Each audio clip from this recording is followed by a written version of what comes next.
Bismillahirrahmanirrahim. Assalamualaikum warahmatullahi wabarakatuh. Halo sahabat, semoga kesehatan dan keberkahan senantiasa meliputi diri dan keluarga kita. Sahabat, Syamsuddin Dukun atau yang biasa dipanggil dengan sebutan Gus Syamsuddin kembali menjadi perbincangan publik, baik di dunia maya ataupun di dunia nyata. Bukan karena proses pengobatannya telah dibongkar oleh si pesulap merah dengan memakai trik-trik sulap. Kali ini dia salah mengartikan ayat Al-Quran. Dalam pantauan Matawang Channel ada video Syamsuddin Dukun membaca surah An-Nas ayat 5 sampai ayat 6. Alladzi yuwaswisu fi sudurin nas minal jinnati wan nas. Namun ia mengartikannya dengan arti surah Az-Zariyat ayat 56 yang artinya, aku tidak menciptakan jin dan manusia melainkan agar mereka beribadah kepadaku.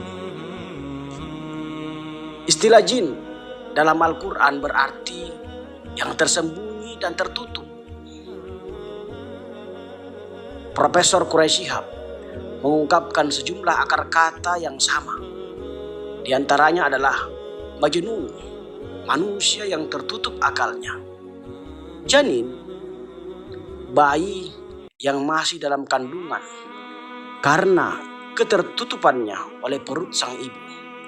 Kemudian al-junnah, perisai karena ia menutupi seseorang dari gangguan. Junnah, orang munafik menjadikan sumpah untuk menutupi kesalahan dan menghindar dari kecaman dan sanksi. Janan, kalbu manusia, karena ia dan isi hati tertutup dari pandangan serta pengetahuan. Jannah, karena pandangan tidak bisa menembusnya. Majnun adalah orang gila yang tertutup akalnya dan diberi nama jin karena makhluk halus yang tidak terlihat oleh mata. Kata min pada awal ayat ini mengandung makna sebagian. Hal ini wajar karena tidak semua manusia dan tidak semua jin melakukan bisikan-bisikan negatif. Dalam surah Al-Jin ayat 11, Allah mengawalikan ucapan jin bahwa wa anna minas salihuna wa minna duna dzalik kunna tara'iq qidada. Dan sesungguhnya di antara kami jin ada yang soleh, ada pula kebalikannya. Kami menempuh jalan yang berbeda-beda.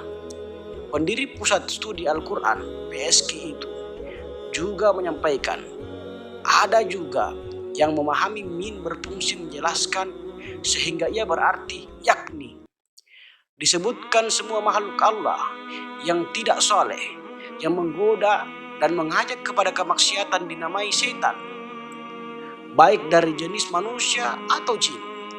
Dari sini dapat dipahami ada setan manusia, ada setan jin. Setan jin tersembunyi, setan manusia bisa terlihat. Secara utuh, surah An-Nas mengingatkan manusia akan musuh-musuhnya dan mendorong untuk memohon perlindungan kepada Allah. Perlindungan itu dapat diperoleh dengan mengamalkan tuntutan kitab sucinya yang dimulai dari surah Al-Fatihah sampai dengan surah An-Nas. Sahabat, senantiasalah bertawakal kepada Allah Subhanahu wa Ta'ala dan menjauhi perbuatan yang diharamkan oleh Allah, termasuk seperti praktik sihir dan mendatangi para dukun atau tukang ramal. Karena Rasulullah Shallallahu Alaihi Wasallam bersabda, "Man ata arrafa fasa'alahu an syai' lam tuqbal lahu salatun arba'ina lailah." Barang siapa yang mendatangi tukang ramal, maka salatnya selama 40 hari tidak diterima. Maksudnya tidak diterima salatnya selama 40 hari dijelaskan oleh Imam An-Nawawi bahwa maksud tidak diterima sholatnya adalah orang tersebut tidak mendapatkan pahala, namun sholat yang ia lakukan tetap dianggap dapat menggugurkan kewajibannya sholatnya dan ia tidak butuh untuk mengulangi sholatnya.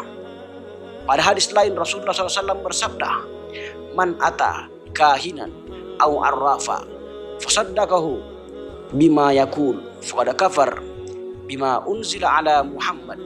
Barang siapa yang mendatangi peramal atau dukun lalu mempercayai apa yang ia katakan, meyakini bahwa dukun dan peramal mengetahui semua yang gaib, maka dia telah kafir terhadap ajaran yang diturunkan kepada Nabiullah Muhammad SAW. Pada dasarnya, dukun adalah orang yang mengaku mengetahui perkara yang gaib. Termasuk kategori dukun adalah paranormal, tukang ramal, ahli nujum, dan yang semisal mereka. Siapa saja yang menceritakan tentang perkara di masa datang yang belum terjadi atau mengaku mengetahui perkara gaib, maka statusnya adalah dukun. Semoga Allah senantiasa menjaga keimanan kita, begitu pula menjaga diri dan keluarga kita dari bahaya perdukunan. Wallahu a'lam.